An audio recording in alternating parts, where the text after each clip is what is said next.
लभते ज्ञानम् तत्परः संयतेन्द्रियः ज्ञानम् लब्ध्वा परां शान्तिम् अचिरेणाधिगच्छति।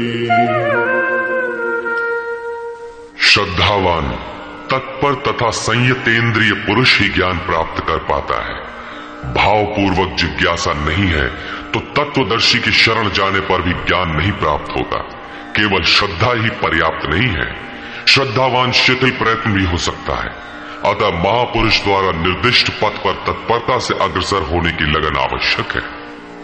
इसके साथ ही संपूर्ण इंद्रियों का संयम अनिवार्य है। जो वासनाओं से विरत नहीं है उसके लिए साक्षात्कार अर्थात ज्ञान की प्राप्ति कठिन है। केवल श्रद्धावान आचरणरत संयतेंद्रिय पुरुष ही ज्ञान प्राप्त करता है। ज्ञान को प्राप्त कर वो तत्क्षण परम शांति को प्राप्त हो जाता है, जिसके पश्चात कुछ भी पाना शेष नहीं रहता। और जहां श्रद्धा नहीं है, अज्ञश्च श्रद्धानश्च संशयात्मा विनश्यति नायं लोकोऽस्ति न परो न सुखं संशयात्मनः। अज्ञानी जो यज्ञ की विधि विशेष से अनभिज्ञ है एवं श्रद्धा रहित तथा संशय युक्त पुरुष इस परमार्थ पथ से भ्रष्ट हो जाता है, उनमें भी संशय युक्त पुरुष के लिए न तो सुख है, न पुनः मनुष्य शरीर है और न परमात्मा ही। अतः तत्वदर्शी महापुरुष के पास जाकर इस पथ के संशयों का निवारण कर लेना चाहिए, अन्यथा वे वस्तु का परिचय कभी नहीं पाएंगे। फिर पाता कौन है? योग संन्यस्त कर्माणम् ज्ञान संचिन्न संशयम् आत्मवन्तं न कर्माणि निबध्नन्ति धनंजय। जिसके कर्म योग द्वारा भगवान में समाहित हो चुके हैं, जिसका संपूर्ण संशय परमात्मा की प्रत्यक्ष जानकारी द्वारा नष्ट हो गया है, परमात्मा से संयुक्त ऐसे पुरुष को कर्म नहीं बांधते। योग के द्वारा ही कर्मों का शमन होगा, ज्ञान से ही संशय नष्ट होगा। इसीलिए श्री कृष्ण कहते हैं,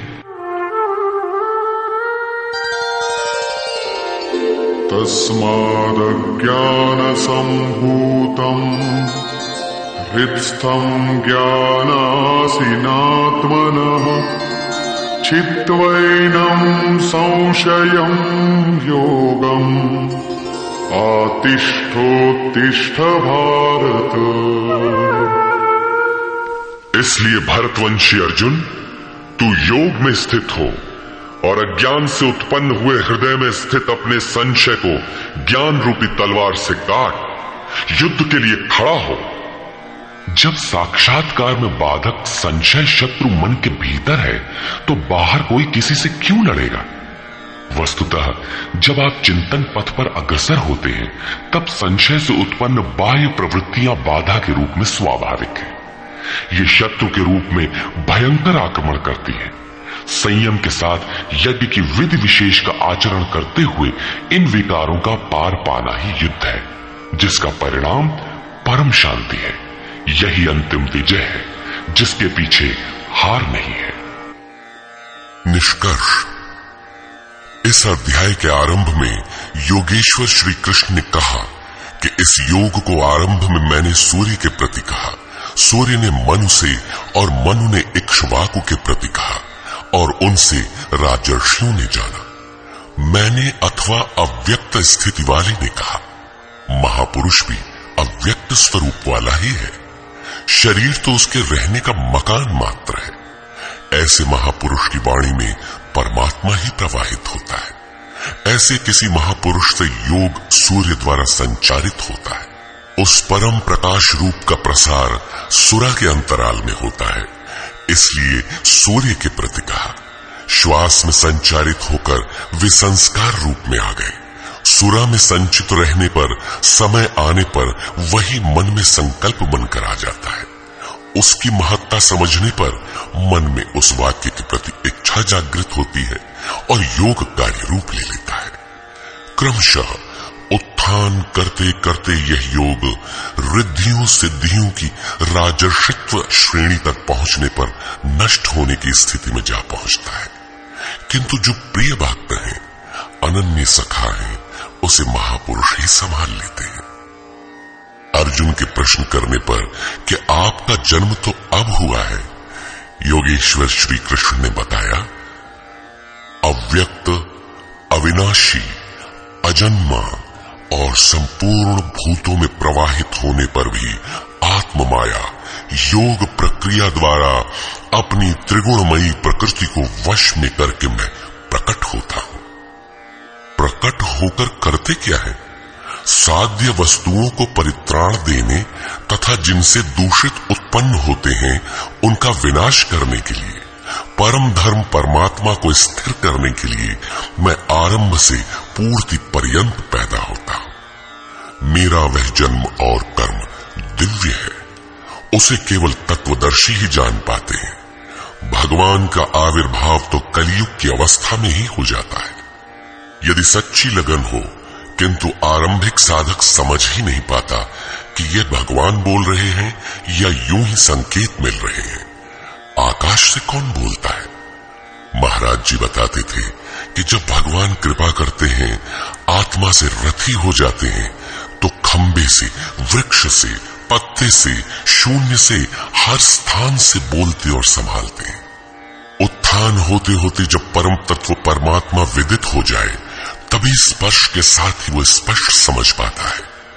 इसलिए अर्जुन, मेरे उस स्वरूप को तत्वदर्शियों ने देखा और मुझे जानकर वे तत्क्षण मुझ में ही प्रविष्ट हो जाते हैं, जहां से पुनः आवागमन में नहीं आते। इस प्रकार उन्होंने भगवान के आविर्भाव की विधि को बताया कि वह किसी अनुरागी के हृदय में होता है, बाहर कदापि नहीं। श्री कृष्ण ने बताया, मुझे कर्म नहीं बांधते और इस स्तर से जो जानता है उसे भी कर्म नहीं बांधते।